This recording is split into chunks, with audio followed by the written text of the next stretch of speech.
Smith Wigglesworth said, the secret of spiritual success is a hunger that persists. It is an awful condition to be satisfied with one's spiritual attainments. God was and is looking for hungry and thirsty people.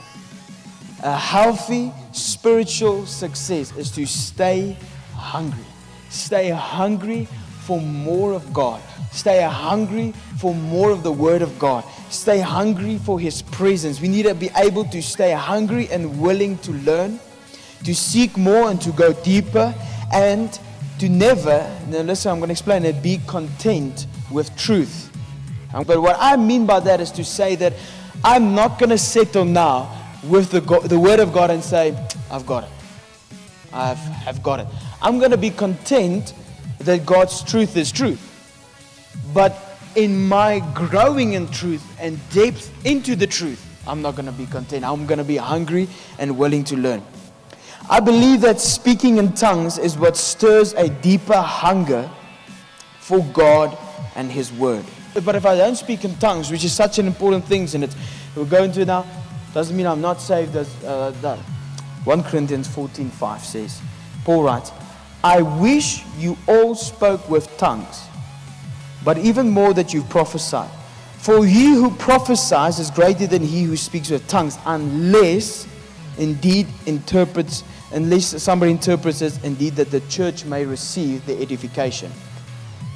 But listen to me.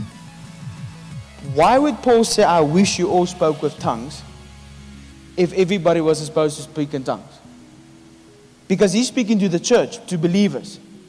And I would only say, I wish you all spoke with tongues, if everybody was not speaking in tongues, but I would wish you would speak in tongues. But if it was that automatically everybody speaks in tongues, he would have said, now that you all do speak in tongues, I also want you to be able to prophesy.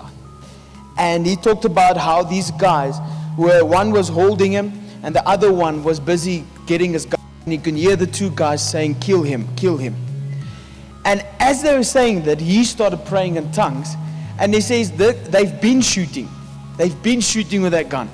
And as he started praying in tongues, the gun stopped. It didn't want to, I can hear the English, it just didn't want to go back, and it just didn't, and they left him and they went away. That speaking in tongues is such a powerful aspect of the believer's life. It's such an important aspect of our life to speak in tongues.